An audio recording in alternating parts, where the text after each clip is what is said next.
I am like a very proud Asian American, and so I'm just really excited that we see more and more of our stories, both in fiction and in nonfiction, being published and shared and discussed in our communities, but also at large. And so I'm really thrilled to introduce Prachi Gupta, who is here to discuss her memoir, They Called Us Exceptional and Other Lies That Raised Us.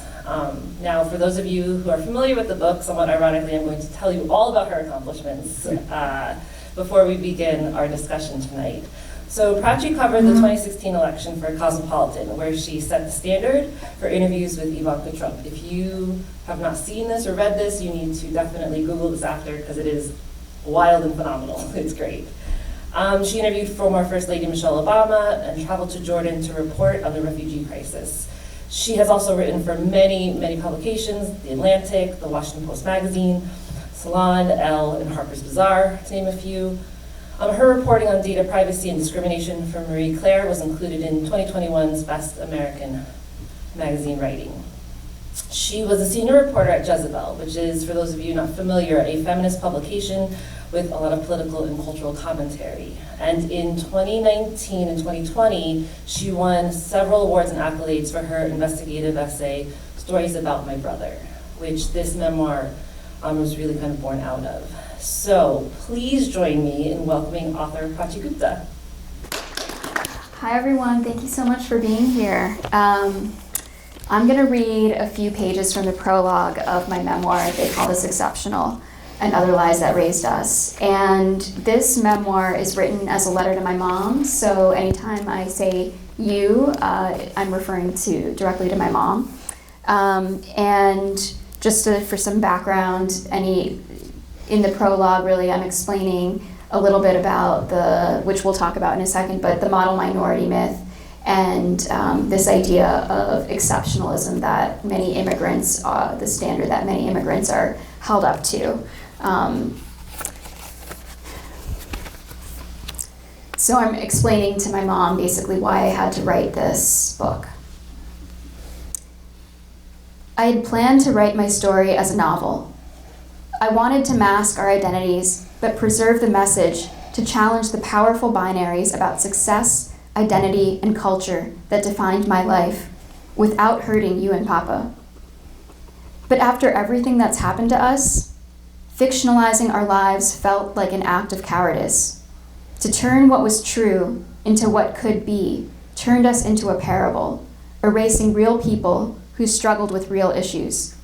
To portray the truth as hypothetical felt like another way to participate in the lie that had ruined our lives, bending toward the myth of exceptionalism ever so slightly. According to the story that I had used to make sense of the world, none of what was happening to you and me was possible. Worse, when I did try to talk about the incongruencies at home, my experiences were rewritten to conform to the myth that everyone else used to make sense of us. My problems remained invisible, and the conclusion that I drew was that something was deeply, profoundly wrong with me. It's been tiring and a little humiliating to always contend with this myth, to again and again compare my real life to a stereotype about who I am supposed to be, and to seek to understand who I am by wrestling with the dissonance between this pervasive story and how that story makes me feel. Even I judge myself for invoking it, rolling my eyes for reducing myself to some essentialist, universalizing experience that reflects no one's actual truth. I think often of Gayatri Chakravorty Spivak's essay, Can the Subaltern Speak?, in which she shows how women's voices in colonial India were appropriated by both the British colonizers and Indian men in power during the struggle for control.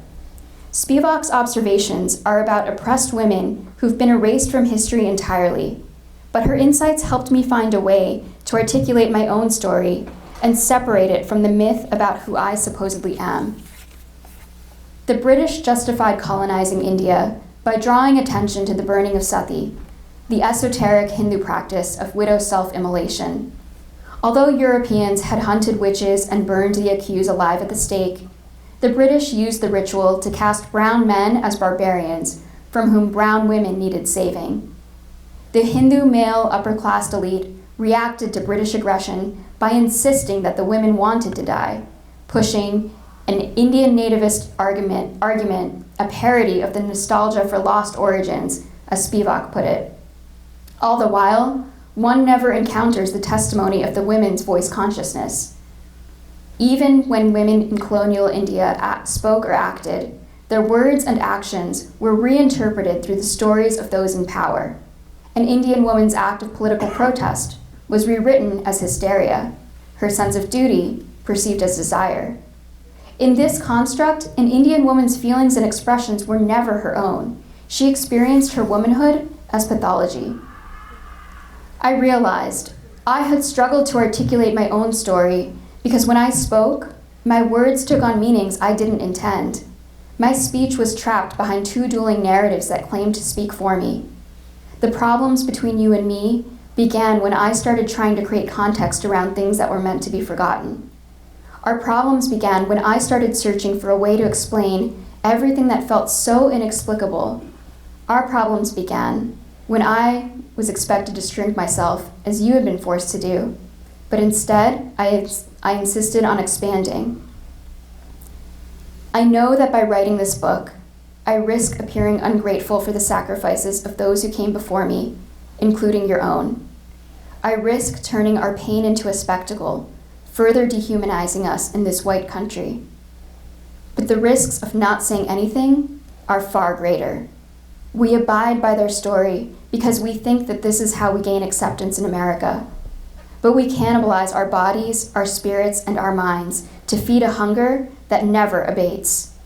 We struggle under a weight that the world tells us does not exist. We serve a story that will never serve us, and I fear that the next generation will seek to do the same. The world that we live in, which demands perfection and achievement, teaches us we cannot love ourselves as we are. The myth teaches us to think greatness always resides outside us instead of within us. We must become stronger, taller, richer, thinner, smarter, prettier, and perhaps then we think we may be worthy of love. Yet we cannot love ourselves and we cannot love each other well so long as we're preoccupied by the desire to leave ourselves, to abandon ourselves in search of something beyond ourselves. Serving the myth teaches us how to belong, but severs our ability to connect. I used to think that memories followed a straight line, starting at one point and ending at another, held together by the backbone of the strong linear narrative of cause and effect that takes each of us from birth to death. Now I think of memories as haphazard blots of ink in a Rorschach test that we assemble along the spine of the story we are told about who we are. If given enough space, time, and support, we can arrange the memories along a story that we write for ourselves, extracting new meaning from events experienced one way and later understood as another. The memories that stand out to me now, Mummy, and the story that I have woven to make sense of them are likely different from the ones that you hold to support your understanding of our family. In our family, we learned to love one another for how well we were able to conform to the story they wrote for us, not as who we really are. It was not until I began to articulate my own story that I realized how little I knew about yours. You and I cannot speak because we live on opposite sides of that story. We cannot speak because my truth negates yours and yours negates mine. My story can never speak for anyone else's, including yours. But maybe, by explaining to you why I abandoned the story that I was raised to love, I can make room for others to write their own stories instead.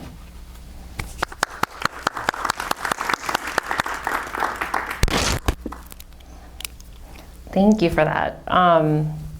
So to begin with, this idea that you kind of just mentioned, that the story they wrote for us, it is this idea of the model minority myth.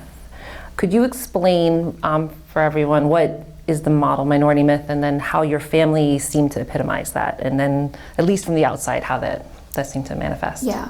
So the model minority myth is a stereotype that's been assigned to predominantly Asian Americans that originated in the 1960s.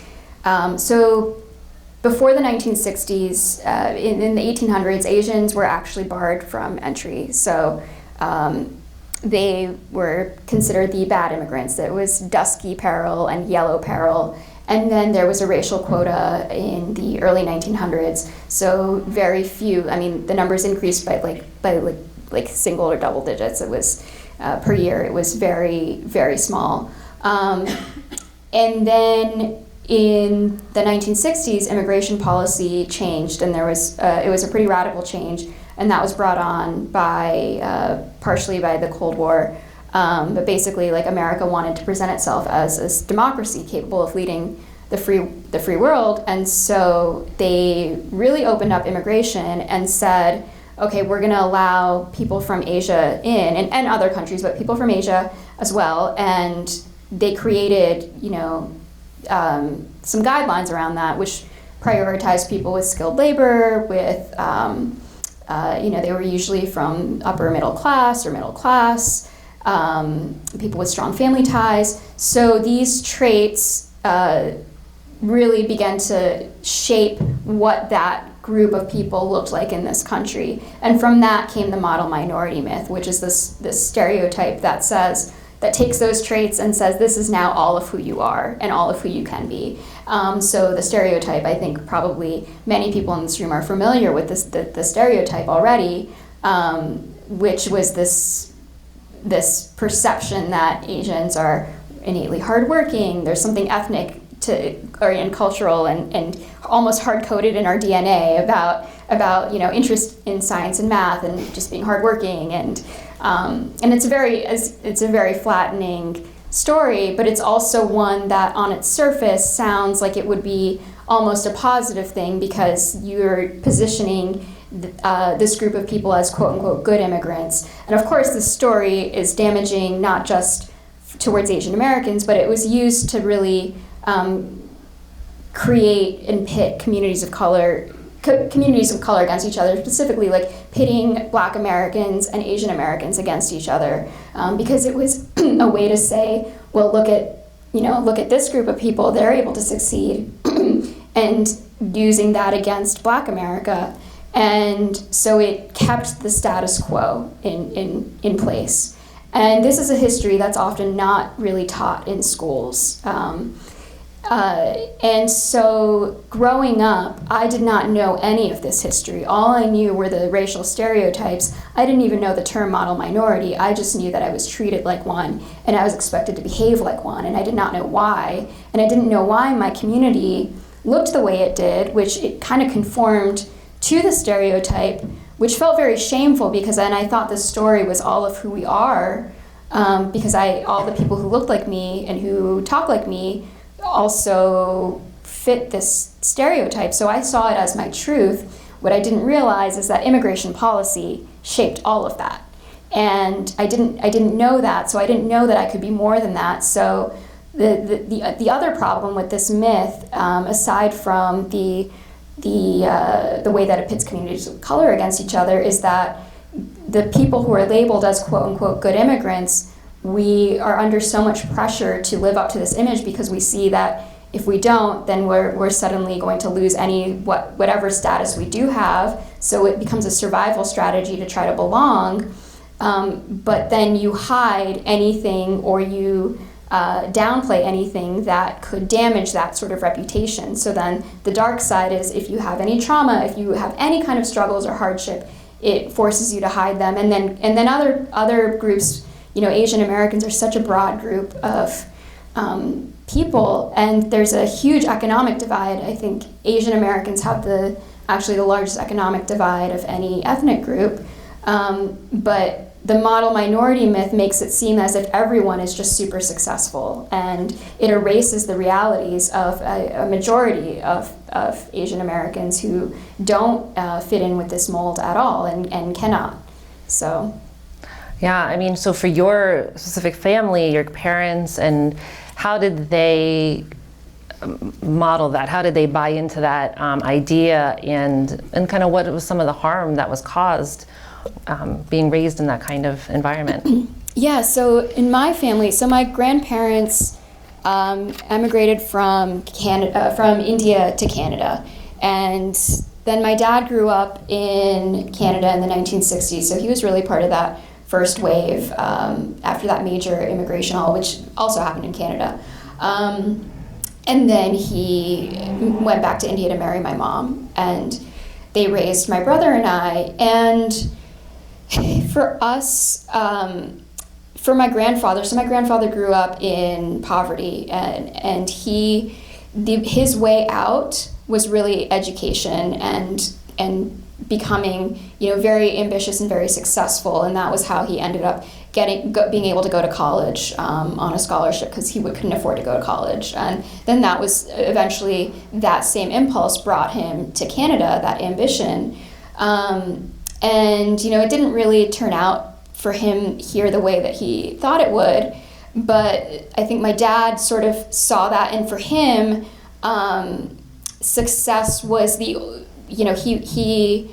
he was one of the few brown kids in a very white community, and I think at that time especially, it's very different now when we have way more diversity in America and Canada than we did at that time. So it was just a very isolating time, and I think for him another strategy or coping strategy was to succeed and do really well and achieve, and that was just, I grew up learning that too, and that to us that was not just survival, it was the way that the American dream, right? Like, we're taught that all of this work will lead to success, and then we're taught that success will lead to happiness.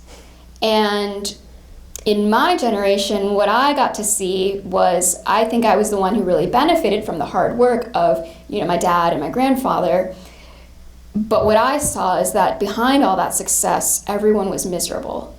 And what I saw was that what we had learned to do was, yes, we knew how to perform well and achieve and work really hard, but what we didn't know how to do was really have a sense of inner peace. When you're focused on achievement, you're focused on external validation, and you begin to actually lose touch with yourself, because you're so focused on belonging and seeking approval from the outside. So there's a real hidden cost to pursuing this idea of the American dream that I don't think we talk about enough and are aware of enough, because there's also a huge psychological toll to it as well. And it's very hard to, I think, begin to even unravel what that is, and that's what I wanted to delve into in my book, to show that it's not just about the model minority myth. I think in America we all feel that pressure,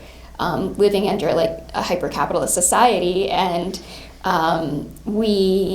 there's a real psychological and social cost to buying into that. And I want, part of why I wrote the book is I hope to get people to think a little bit more critically about that and what buying into this idea is costing them.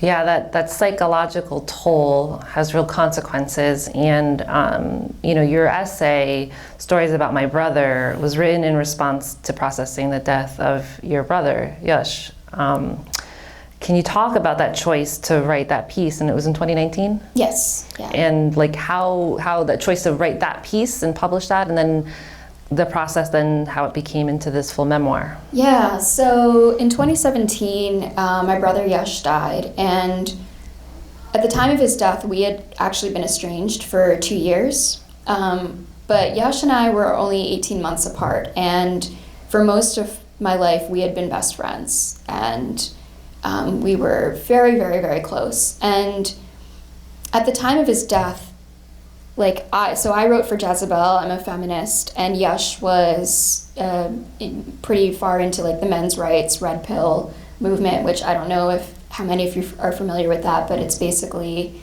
how would we describe it? Anti-woman, anti-feminist.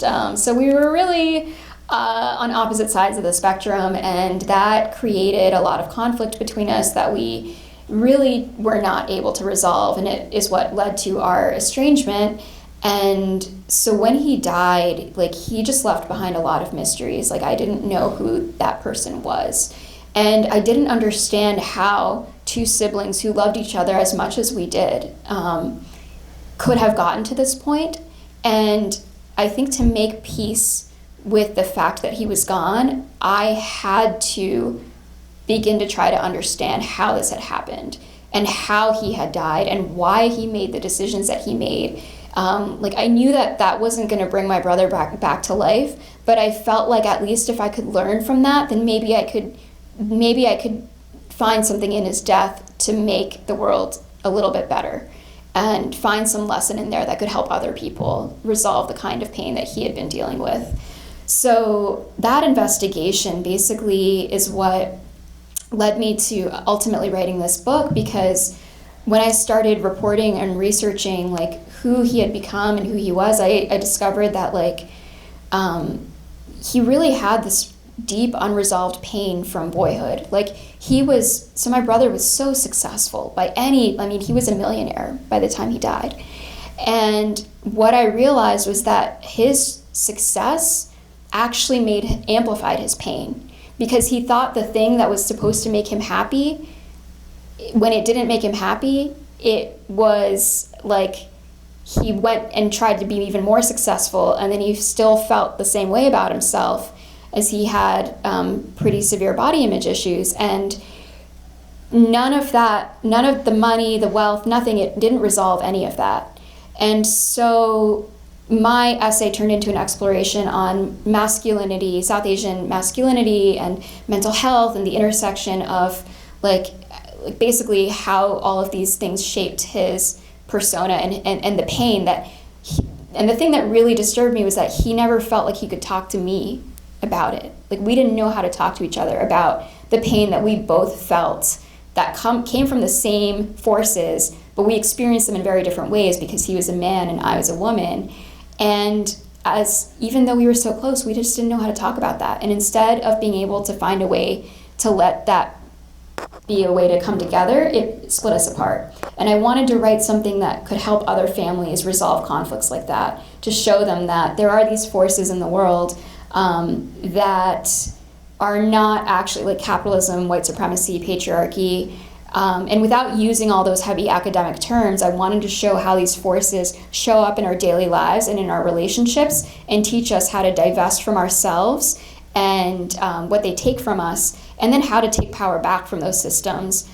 So ultimately, when I wrote that essay, I heard from immigrant moms who said they had no idea that their kids might be struggling with their mental health, and now they were going to start talking about mental health. I heard from men who said, I have never admitted that I might be depressed, but I'm finally going to get help and find a therapist. I heard from siblings, I heard from sisters who were like, my brother and I have the same relationship and I never understood, and you've given me more compassion for what he might be dealing with, and it's going to change how I talk to him and approach him.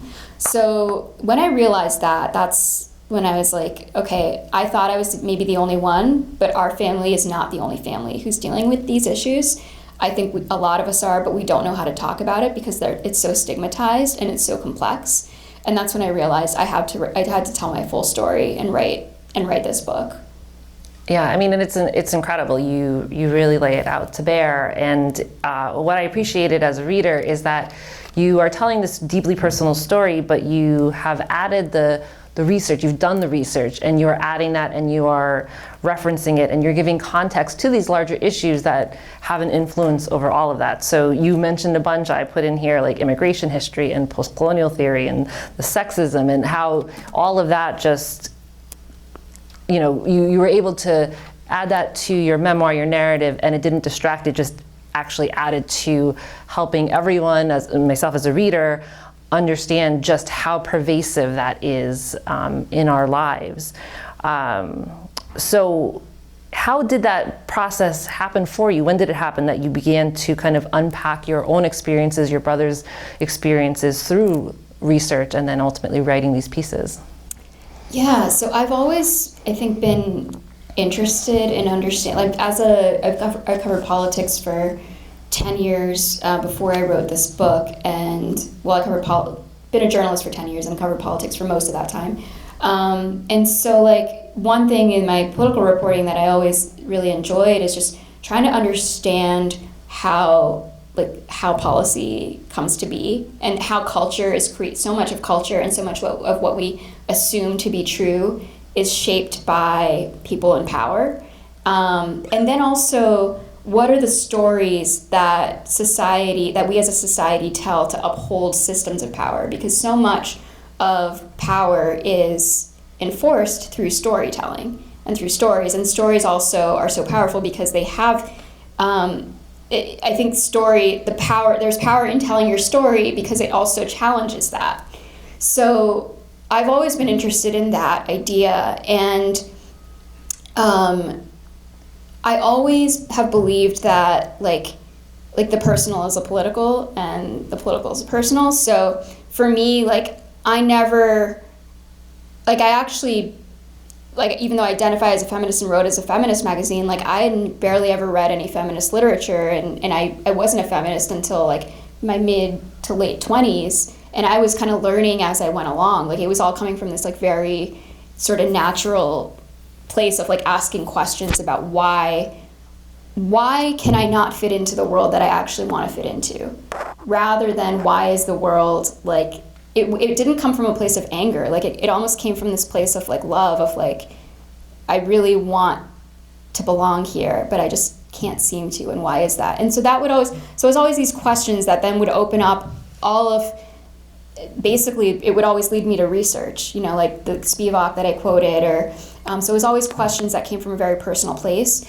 And what I wanted to do with the research in the book is help people ask questions like that in their own lives and depersonalize things. Because like in my family, like with me and my brother, our estrangement stemmed from something that we were using these two ideologies against each other, but really the conflict was a personal one. And I think if we had been able to depersonalize a bit and like understand that like his pain and my pain, they don't have to cancel each other out, they're both valid, then I think we could have actually had the relationship that I know that we both really wanted. So I wanted to, with the research, what I really wanted to do was help people separate the systemic from the individual and show how so many of the ideas that we have about who we are or who we have to be or who the people we love have to be actually come from somewhere in society, and those stories are very intentionally created by power structures. And if we begin to understand where those stories are coming from, then they actually hold less power over us, and that frees us to reject those stories and write new stories for ourselves that actually do serve us and serve the relationships that we want to have with the people that we love. Yeah, I mean, I think that's amazing, because I think that the more you are researching that, the more you're understanding the larger, then you can kind of break down those ideas. And yeah, like you can try to cross those barriers with somebody when it's just, and it's very difficult in these days. Which kind of leads to this next question of like the idea of what cultural norms are. So being Indian American, being Asian American, you are seen here as Indian, mm-hmm. and yet your connection to India is maybe not particularly strong or as strong as people assume it is. So it also then kind of the cultural norm idea of like what someone from India might be, what somebody from another country might be, it can be used as an umbrella to mask all these other things that are happening in your personal life. And for me, in your book, I was struck kind of by the trip you took to India with your family that your college friends joined in on. And, the way you describe it in the book, that it was a pivotal moment for you because you were able then, you had these friends who are not Indian, who are not Indian American, joining you on this trip and seeing you in context with your family, and it seemed that you were able to kind of see a different perspective of what you thought was the norm. Mm-hmm. I think that, again, this audience here is maybe diverse and different from some of the audiences that you've been talking about this book with. So I guess what I want to know is, what do you want from like an Asian American and Indian American reader to take away from it? And is there a different kind of message you want for a broader audience of maybe white Americans? I think that like for people who identify within like the Asian diasporic community and Indian American communities, I wrote this book to like help people in our positions feel seen. My story doesn't speak to everyone, even within these communities, but I think what I really wanted to do was normalize the sense of confusion that I grew up with in having my identity always be triangulated. Like I knew who I was, I always knew who I was expected to be as based on who I was speaking to, and I was always aware of the perception of me long before I understood what it meant to be me. Like I was a mirror, and I understood myself as a mirror, but I didn't know who I actually was. And I think that that's a very, very common experience for many of us, especially within these diasporic communities. And I wanted to talk about that in a way where that's not sensationalized or pathologized or seen as some kind of like wound. For us, it's very normal, but the confusion that it creates is also very normal. But I also wanted to show not just how to normalize it, but also then to show what it takes to then create a full identity, a sense of self when you're starting from that place, and how much unlearning you have to do, and how many questions you have to ask, and how isolating that process can be. So that's one of the things that I think will really like speak to within like my community. But I don't think that that's I think that that's also a universal feeling in other aspects. Like I think as a society, many of us, most of us are probably taught to hide our true selves. I think that's a very relatable thing, especially in even within our own family systems. I think many of us learn that we're more accepted when we play a certain role. And that was certainly true in my family, and I think that's true in many, many, many families. So I hope that this book, I think it will really help people who live with estrangement. And I wrote it for people who live with estrangement, people who've experienced emotional and psychological abuse, which is something that it's a form of abuse that we don't have a lot of great ways to talk about, and it's a lot more nuanced, I think. And anyone who's really struggled to find a way to love and accept, or to accept somebody in their life who also hurts them a lot, and where do you end, or like where do you begin and where do they end in that kind of a relationship? So, and I think in terms of like how white America might perceive it, I think honestly some of the things are just so universal that I've been hearing from readers of like all sorts of backgrounds that they can relate, even though we have totally different racial or ethnic backgrounds, because families are complicated and that's pretty universal. Yeah, that is the definite truth. And I think that it is a very universal message, but it really comes from a very particular perspective that we're not, we're just starting to see more and more people kind of express and be able to talk about. So it's really fantastic. I think that idea that, there's pain that we experience maybe caused by the people we love. Some of that is related to mental health issues that happen. But in many communities, especially in Asian American communities, it's very stigmatized and hidden if there are mental health issues. Could you talk a little bit about that and how that affected you and your family members? Yeah, so I think, within the Asian American community, we're the ethnic community least likely to seek mental health care.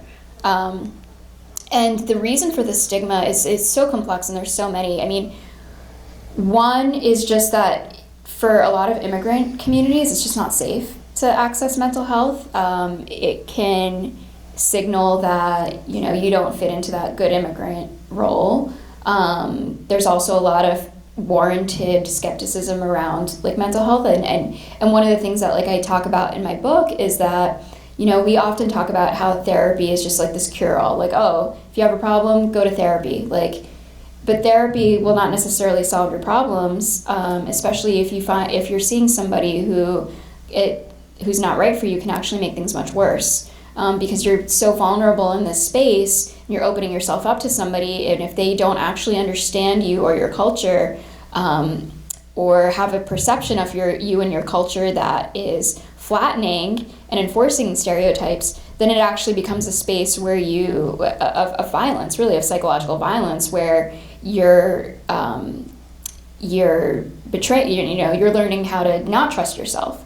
So I think there's a lot of like skepticism around therapy, and I get why, but I also wanted to show what, you know, the positives of it too, and what I experienced with it, and when it started to work, and what that did for me, and the stigma, like within my family, I think there was also a sense of failure attached to having, you know, struggling with mental health, and I think it's not just within, you know, Asian American families. I think that's a pretty common sense in American culture, because we're taught that like in America, and I guess not just America, but like success is like we're so individualistic that when you succeed, oh great, you did well, but like when you fail, like that failure is all you. And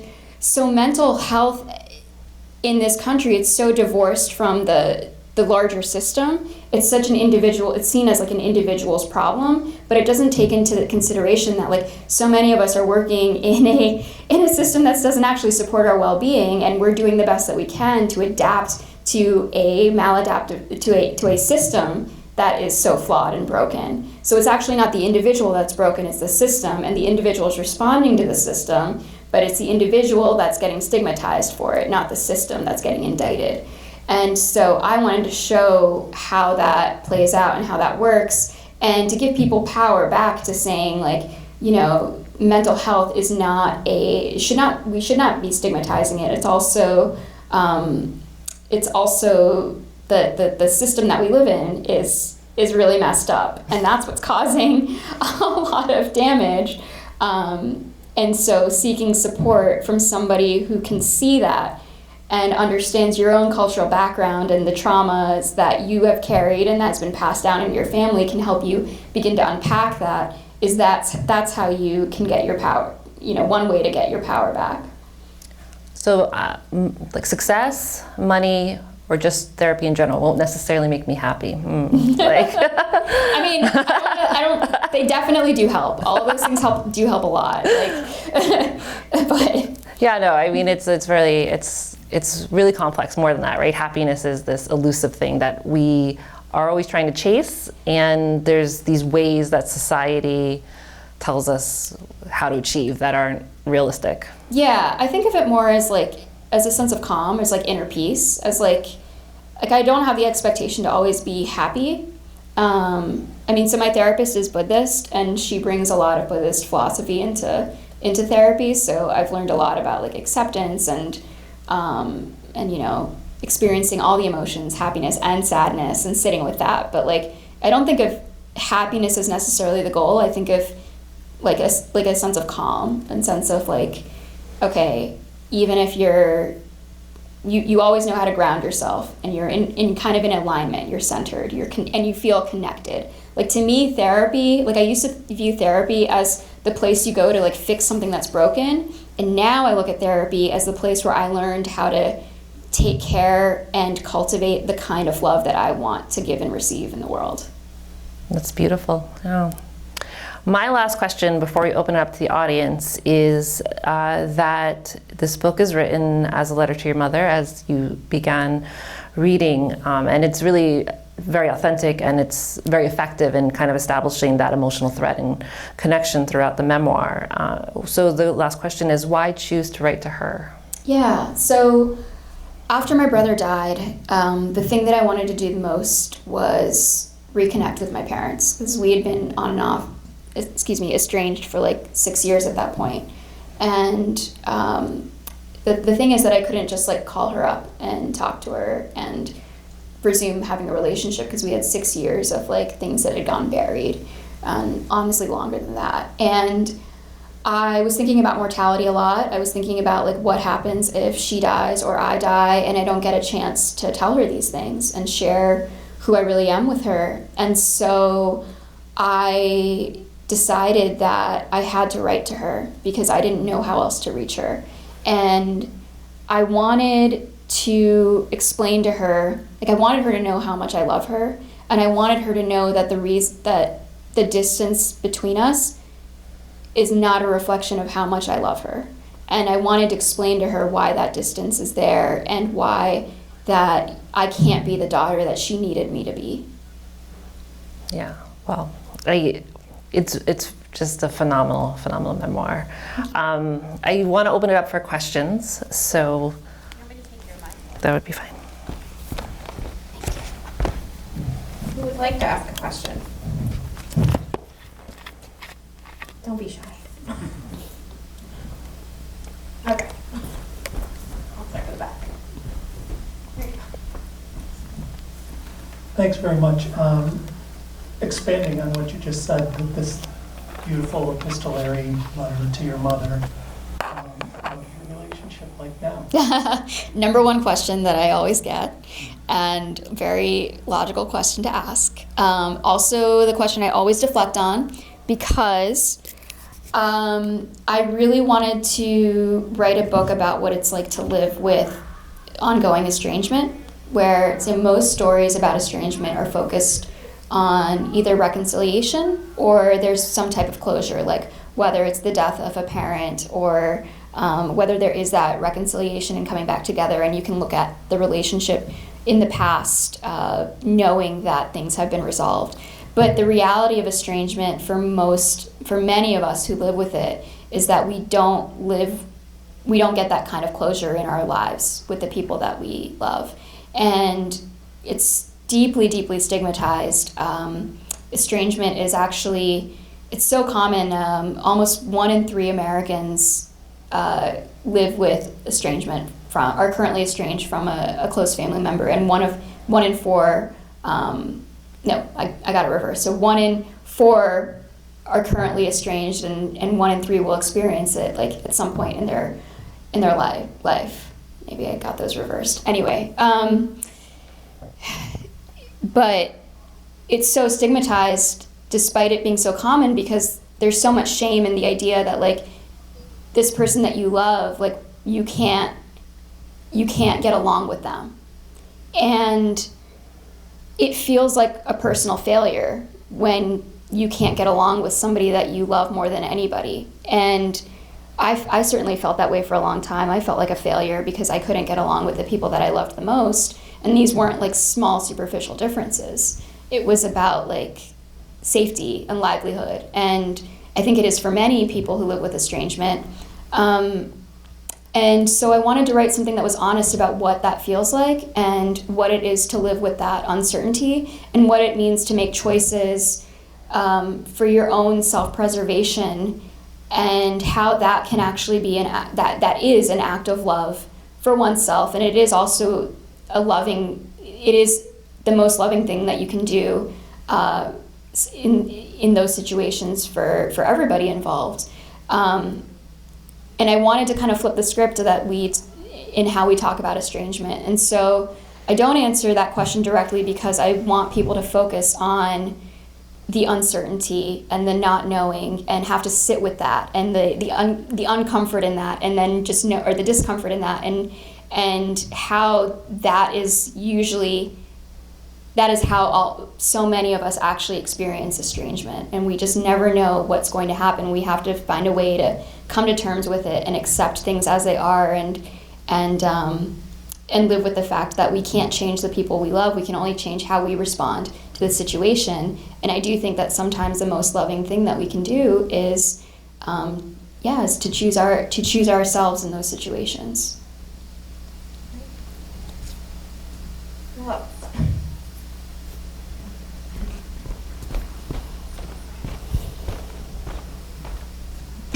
You talked to two classes of students here earlier today about craft. Can you talk about that first draft and how it was messy and it wasn't easy and you left a lot of gaps and your editor really was helpful in a lot of ways, but talk about getting that first draft down. Yeah, the first draft was just a total, it was just, honestly, it was like word vomit.